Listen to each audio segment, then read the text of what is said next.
Don't just aim at something because you're not informed. It's the one thing you think you want. Like, oh, I want to go here because it pays me the most money, or I want to go there because it's very convenient commute or whatever. Maybe that's perfect for you, but maybe it's not. Make sure you know the company you're getting into. Most pilots don't understand what career opportunities are available in the world of aviation.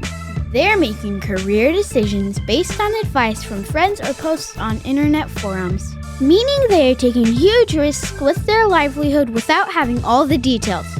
This podcast was created to help you understand the aviation industry so you can find your dream job. Let's get ready for Pushback. Here's your host and my dad, Nick Fialka. Hey, pilot, what is up? It's Nick Fialka, and I am so stoked that you have joined me. I am sitting down.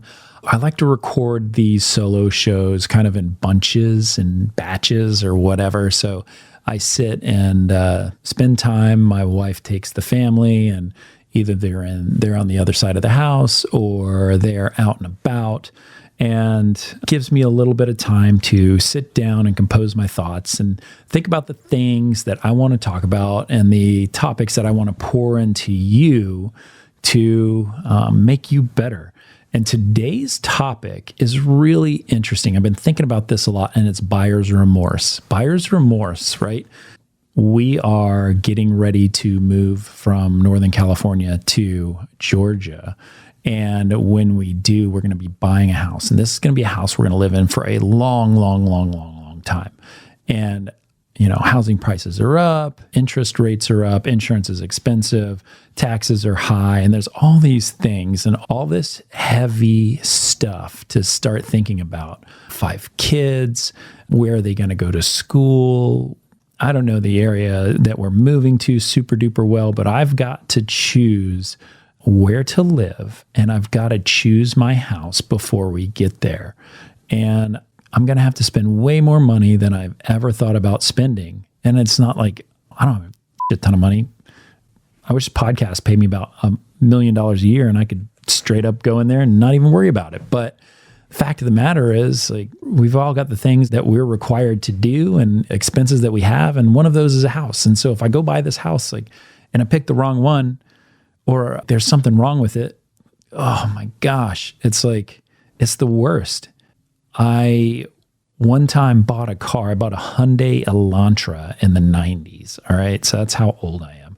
I bought this Hyundai Elantra, and I drove it for about 3 weeks, and then the head cracked, and I totally destroyed the car. And that was it. And I had spent like all my money. I was in college. I got all the money I had saved. It was like $1,800 to buy this clapped out car. And it didn't even make me into a month. And it totally crapped out on me. And I just felt like crap. And I felt terrible. And I was so upset. And that is a lot of what it's like if you're not careful in the airline industry, in the aviation world, right?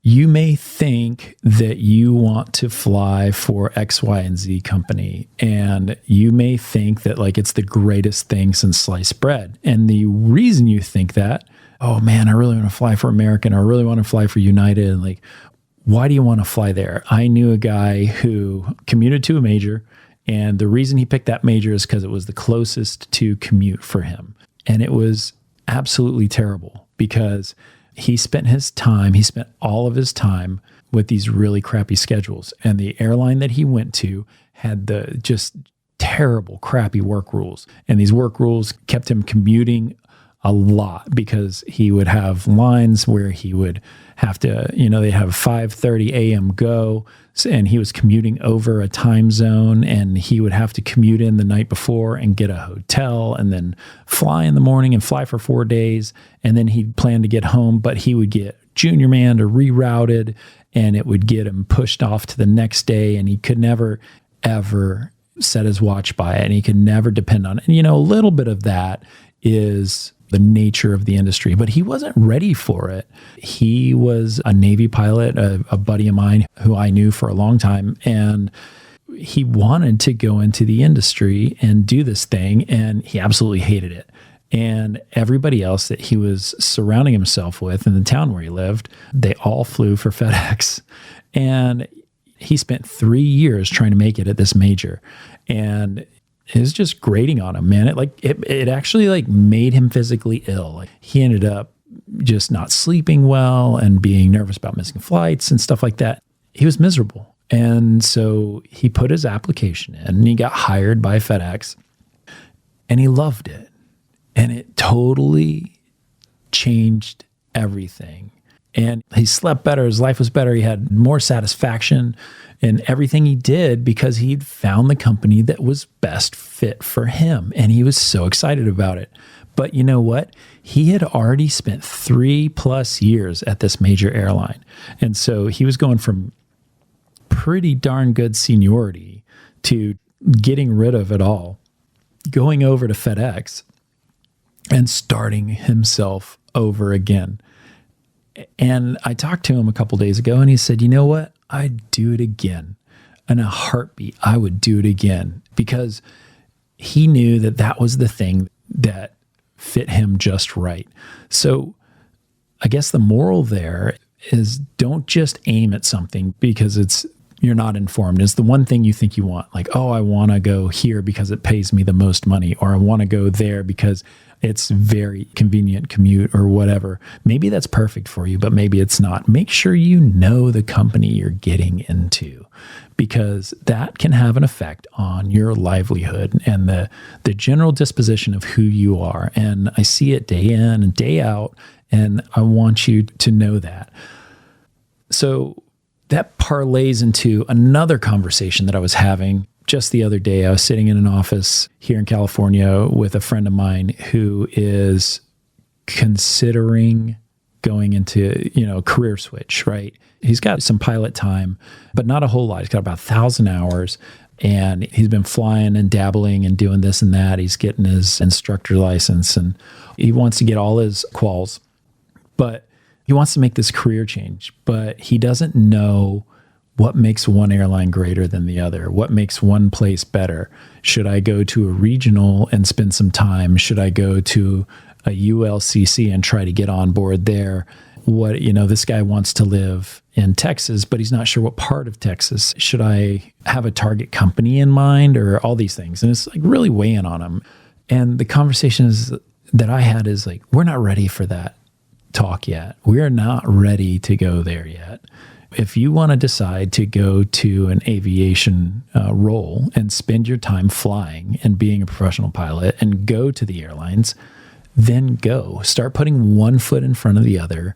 Think about the things and get a bigger picture and draw on your experiences and draw on the experiences of others to get yourself an understanding of what this world is and what it's like to be a pilot at one place or another. Spend time. Jump seat. Once you get into one world, go jump seat. Don't just do one, do multiple on whatever airline you want, and see what the general disposition of the people are, and talk to them about what makes their company awesome and what the things are that detract from them. There's no perfect company, but you can find what works best for you. So the worst thing you can do is just dive in and not do any research. And that's when you get uncomfortable and things start to suck and they're not really great. Don't just go to a place because they're hiring and you've got the minimum hours and you just need somebody to hire you. You can take a look through the latest aviation news articles and see what companies are doing well and what companies are not doing well. When the regional when I joined it, it was the darling of the regionals, and that's the one you wanted to go to. They had a $4,000 bonus, y'all. $4,000. That was the biggest bonus. Everybody was like, oh man, let's split the bonus. And you would reach out to a person who already flew there and they would recommend you and you would get the job, and then you'd have to be on campus for 120 or 180 days and then, or pass OE or something like that. And then they paid you that $4,000 check, of which you saw $2,700 because it was tax and a huge bait and switch. But when I went to that regional, that was the one to go to. But then things turned, and during COVID, it was not great. And so grow where you're planted. That buyer's remorse, I could have certainly, I wish I'd have gone there. Oh, I wish I'd have done that. Well, I didn't. And that's, sometimes you can read through the tea leaves, sometimes you can't. And that's where you are. So make the best of it and keep your head up. It's okay. Things keep moving and it always changes. So anyway, that's about 10 minutes of me talking, and I hope it was helpful. I hope that you found it valuable. And the next episode, going to be another interview episode. So I'm looking forward to it, and I hope you'll join me. Thanks for spending a little bit of time. We'll see you. Hey, before you jump out of here and go on to the next podcast, can I ask a big favor? Would you mind going over to your app that you're listening to this podcast on and give me a review? Give me a 5-star review if you love it. Give me a 1-star review if it totally sucks. Put a comment in there, something that is helpful. It helps me. It helps get the word out there. It helps people find the podcast, and that's super cool. If you don't do that, maybe you could just share the podcast with a friend. Tell a buddy who's trying to figure it out, trying to sort out this pilot dream of theirs and get a little bit further. That is super awesome as well. Last, if you don't do either of those two things, how about this?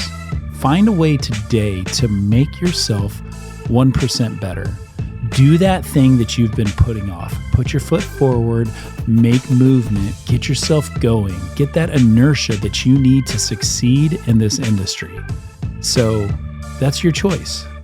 Leave a review, tell a friend, or make yourself better. Either way, it's all a good choice. And I'm super stoked you're listening, and I will see you on the next episode. The statements made on this show are my own opinions and do not reflect, nor are they under any direction from my employer.